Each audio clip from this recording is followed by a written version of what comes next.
je vais vous présenter donc, le théorème de Dirichlet-Lefebvre. Donc, on va prendre soit n un entier, n supérieur ou égal à 2, et on va montrer qu'il existe une infinité de nombres premiers. Alors, on va noter l'ensemble P1 de n, et à l'ensemble des nombres P premiers, tel que P, conduit à 1, modulo n. Donc tout d'abord, on va commencer par montrer un lemme. Donc, si on se place, donc on prend soit x, donc appartenant à fp, tel que puissance n, tel que phi n de x est égal à 1 dans fp, avec n premier avec p, alors n divise p moins 1. Donc pour ça, avec phi n, donc le nème polynôme cyclotonique. Donc on a, en passant donc, dans l'anneau fp crochet x, donc vu qu'on a phi n de x bar qui est égal à 1, on a donc x bar puissance n est égal à 1, car phi n divise xn moins 1. On a x puissance n moins 1 est égal au produit du phi d. Donc là, c'est un 0.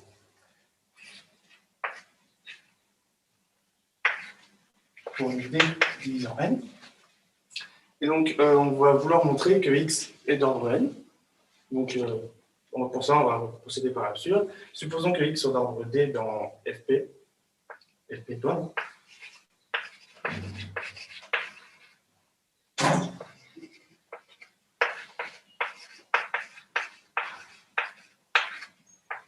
Donc, d, c'est un petit n. C'est-à-dire qu'on a x puissance d, donc toujours en étoile moins 1 égale à 0. Donc x annule par intégrité de notre anneau polynôme. X annule un phi d.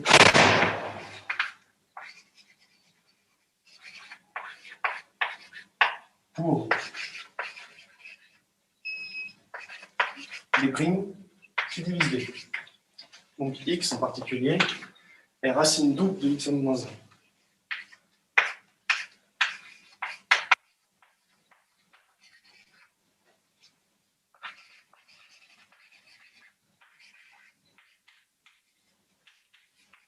Alors, si on regarde ce polynôme dans fp crochet x et qu'on le dérive, on obtient n puissance xn moins 1 qui est différent de 0 dans fp crochet x, car on a supposé n et p premiers entre eux.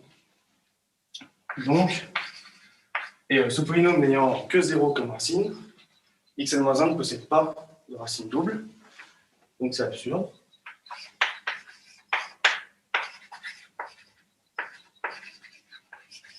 En particulier, l'hypothèse que j'avais faite, c'était que l'ordre était strictement petit que n, donc x est d'ordre n dans le groupe fp étoile.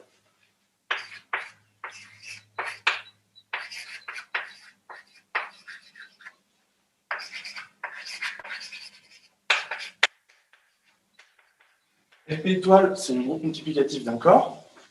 Donc, l'ordre de fp étoile est égal à p-1.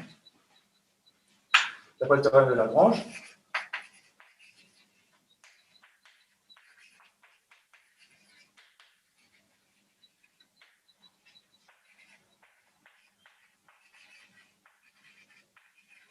On a donc l'ordre de x qui divise l'ordre du groupe, donc n divise p-1.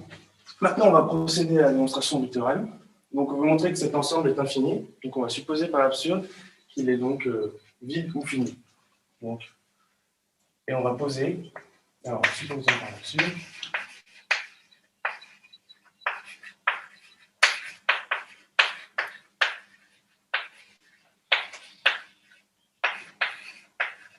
on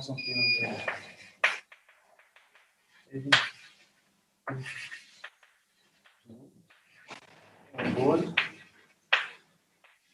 Là, donc, on va écrire n multiplié par le produit des clés donc, de notre ensemble, un produit qui est infini car on a supposé cet ensemble fini, avec la convention que ce produit vaut 1 si jamais l'ensemble est. Donc là, on va montrer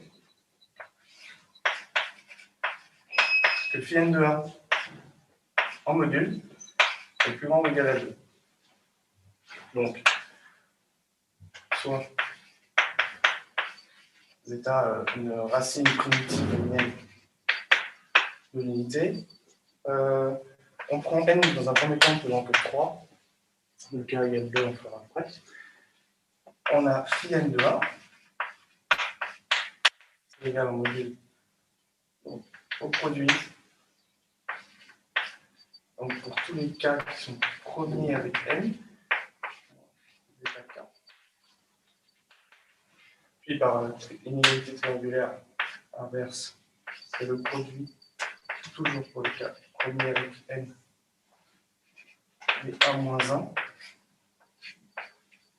Ici, n étant plus grand que 3, et ce produit valant dans le pire des cas 1, c'est bien plus grand que 2. Si n égale 2, phi 2 de A, c'est égal à A plus 1, c'est donc plus grand que 2. Donc, phi n de A, phi n étant bien un polynôme en coefficient dans Z, évaluant A est plus grand ou égal à 2, j'ai donc un nombre premier qui le divise. Donc, soit Q, un nombre premier,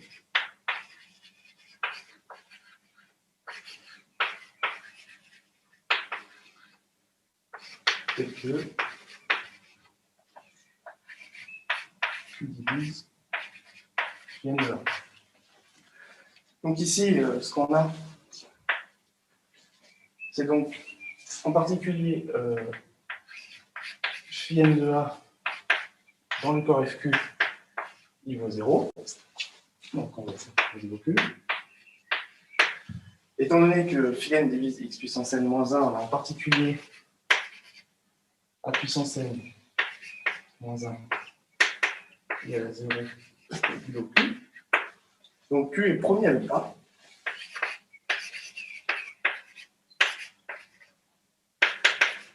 Et vu que n est un facteur de A, en particulier, on a Q qui est premier avec n.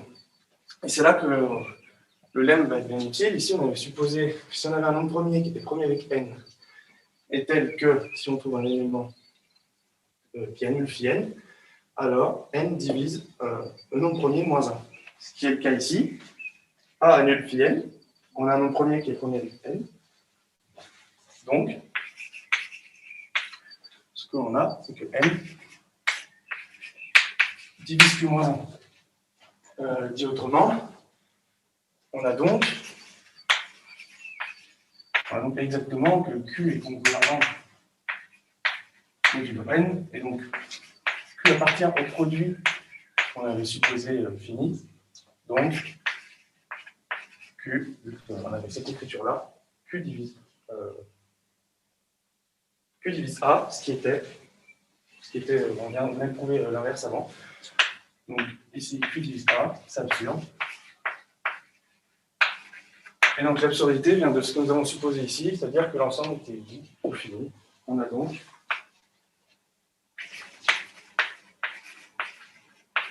une infinité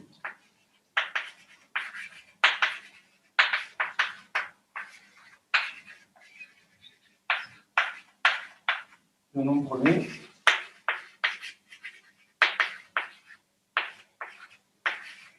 P qui vérifie P est congruent à 1. Et de ça, on va pouvoir en tirer une jolie application. Donc si on prend alors soit A un groupe abélien.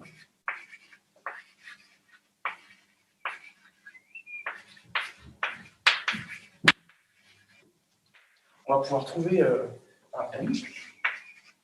Un groupe abélien fini. Un groupe abélien fini.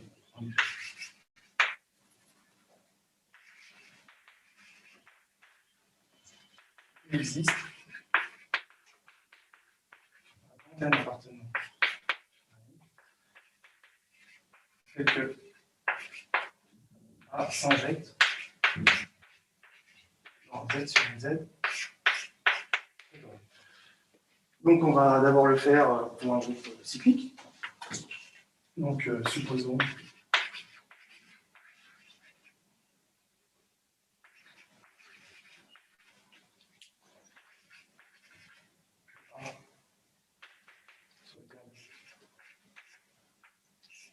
Z sur Z.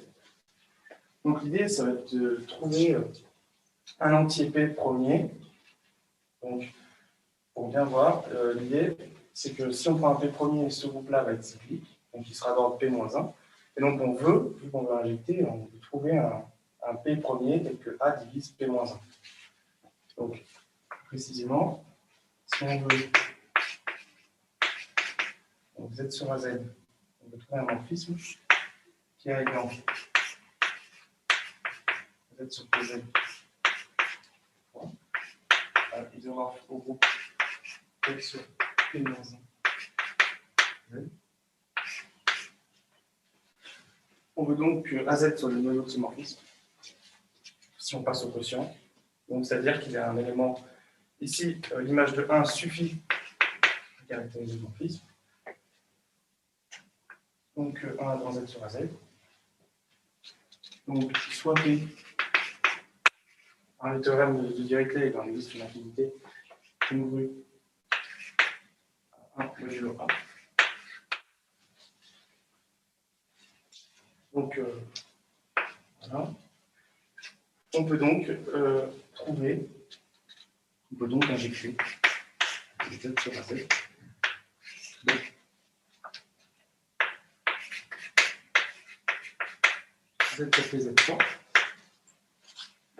Et ensuite, par le théorème de structure, on va généraliser cette méthode. Donc, on sait qu'un groupe abélien se décompose en produit, un groupe abélien fini se décompose en produit fini de groupe cyclique. Donc, en particulier, avec une décomposition unique, si on impose une condition de divisibilité, on aura A isomorphe A sur BRZ DR moins 1.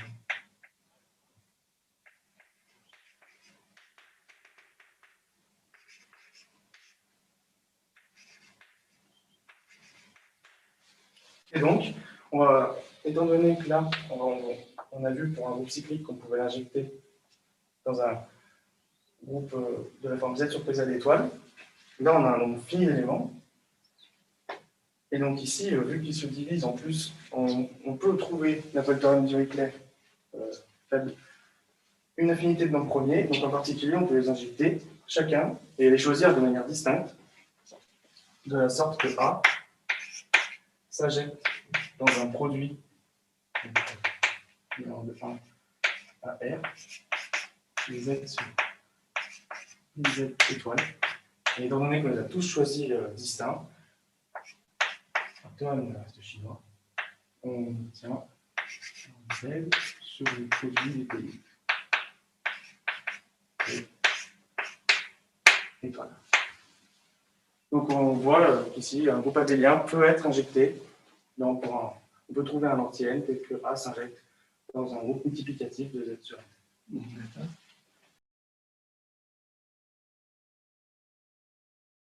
Alors, bon, ben, ouais, 14h30, impec. On va repartir du début. À mon avis, tu aurais pu passer tu vois, tu avais 30 secondes quand même, tu aurais pu passer un peu plus de temps au début ou tu es allé un peu vite. Voilà. Et ça, bon, après, les gens, ils vont te faire revenir sur le début parce que ça paraît... alors, pourquoi ce que je veux savoir, pourquoi tu dis que x bar est racine double de xn moins 1 bar? Et essaye de bien expliquer cette chose-là, plutôt vers la caméra que vers moi, parce que moi, c'est moi. J'efface? Non. Oui, tu peux effacer. Disons que tu peux effacer en haut. Hein, en haut. Premier, voilà. Hop, comme ça, ouais, c'est bon. Voilà, je pense que là. Juste, je veux voir x bar racine double de xn moins 1 bar. D'accord. Donc, moins 1 bar, donc on a n fois le produit pour les d qui divisent n. Et là, j'ai retiré n, les d strictement plus petit que n. Défilé. Oui. Par hypothèse, x bar annule n. Oui. Et si je l'ai supposé d'ordre d, strictement plus petit que n, vu que xd-1, on a la même formule pour xd-1, oui, ici, et par intégrité, s'il annule ce polynôme, il va annuler l'un des facteurs, donc il va annuler un fil d' avec d' qui divise d, et ici, d était supposé strictement plus petit que n. Donc il divise, si d' divise d et d divise n. Ah oui, mais à quel moment t'as dit que d divisé n? Je ne l'ai pas dit. Voilà. Alors, pourquoi il divise n? Alors on a vu, alors je ne sais pas si je l'avais écrit. Non. Oui, disons, vas-y. En tout cas, tu as écrit que xn est égal à 1. Voilà.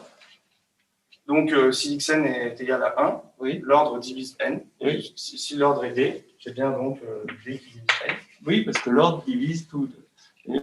Maintenant, pourquoi x bar est racine double? Pourquoi tu dis double?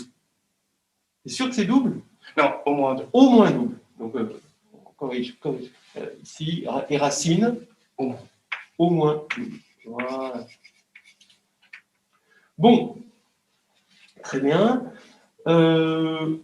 Et alors, comment tu sais démontrer que si on a une racine au moins double, alors la dérivée s'annule? C'est ça que tu dis. Pourquoi c'est vrai ça? Tu peux effacer encore en haut, hein, c'est bon. Voilà. Pourquoi la dérivée s'annule? Je suppose que j'ai une racine qui est donc d'une multiplicité au moins 2. Oui. Ça veut dire que P s'écrit.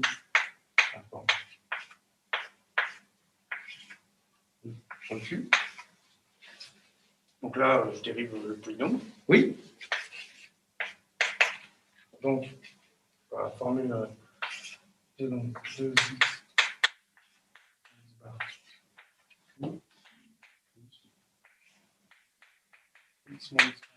D'accord. Ok. On voit ici qu'on peut factoriser. D'accord, très bien. Est-ce que on aurait pu dire que si la racine est triple, ou est-ce qu'on peut généraliser ce genre de choses?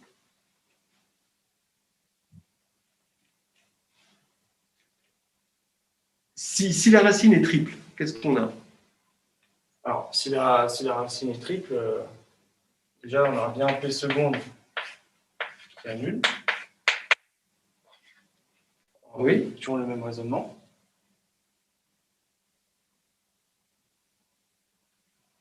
Ouais, d'accord. Bon, ok, etc. Donc ça, c'est quelque chose qui se généralise. Ensuite, là, on a donc tu as le théorème de Lagrange, etc. À quel moment tu t'es servi du fait que phi n de A était plus grand que 2? Alors là, j'ai pris un nombre premier qui le divise. Oui. Et pour pouvoir se permettre ça, il fallait bien que mon nombre ici, qui est bien un entier, soit plus grand. Qui est bien un entier aussi. Oui. Alors pourquoi c'est un entier? Alors, A est un entier. Oui. Et les polynômes cyclotomiques sont dans Z crochet. Voilà. Très bien. Ok. Pour n égale 2, qu'est-ce que ça donne ce théorème de Dirichlet faible? Alors, ça veut dire qu'on a une infinité de nombres premiers qu'on va 1 modulo 2. Bon, ça veut dire du coup on a une infinité de nombres impairs. Oui. Oui. Et la preuve, qu'est-ce qu'on peut dire de la preuve? Qu'est-ce qu'elle donnerait? On prend A égale n, donc 2 fois le produit des nombres premiers impairs, d'accord, Oui. par l'absurde. Oui. Et ensuite, qu'est-ce que ça donnerait phi de 2A? Est-ce que tu peux calculer phi de 2A? Ah bah, phi de 2A, oui. C'était A plus 1. C'est A plus 1. Ah oui, donc c'est un nombre pair plus 1. Oui, oui. Donc en fait, c'est un cas particulier de la démonstration Oui. du théorème d'Euclide. C'est le théorème d'Euclide. Donc, il y a une infinité de nombres premiers. En fait, quand n égale 2, on retrouve exactement la preuve du théorème d'Euclide. Est-ce que tu connais une situation, pour la fin, un théorème qui, bon, un théorème plus général dans les extensions de corps? Ah, je sais pas ça. Non, de ça. Pour les... Qui illustre le fait que tout groupe abélien infini s'injecte dans un groupe cyclotomique. Moi, j'avais pensé comme quoi tout groupe fini s'injecte dans Sn. Oui. Parce que là, c'est une variante dans le cas abélien. Oui. J'avais plutôt pensé à ça. Oui, En termes d'extension de corps,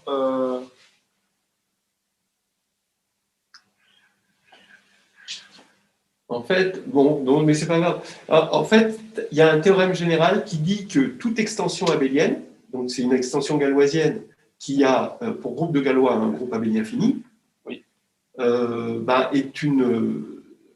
Possède s'injecte dans une extension cyclotomique. Cyclotomique, d'accord. Tu vois, par exemple, je sais pas moi, tu vas prendre racine de 5. Tu as un Q de racine de 5. Bon, ben, tu vas avoir Q de racine de 5. Ben, ça va s'injecter dans Q de zeta 5, racine cinquième de l'unité. Qui est 7 sur 4Z. Qui est, ouais, c'est ça, qui a Z sur 5 Z étoiles. Voilà, donc, ouais. C'est Z sur 5 Z étoiles. Et en fait, bien, du coup, tu vois, c'est là que tu vas avoir que le nombre d'or, va se retrouver là-dedans. Tu vois, donc par exemple, tu prends le nombre d'or, il va se retrouver dans une extension parce que tu vas avoir un Z sur 2Z qui va s'injecter dans Z sur 4Z, qui est isomorphe à Z sur 5Z étoile. Voilà. Donc, alors, attention, hein, la preuve est difficile, il ne suffit pas de savoir ça. Mais en tout cas, ça, c'est l'ombre, en quelque sorte, d'un théorème plus grand et qui est assez profond en théorie des nombres. Voilà, bon, bah écoute, super, nickel. Voilà. J'ai pas grand-chose à dire de plus.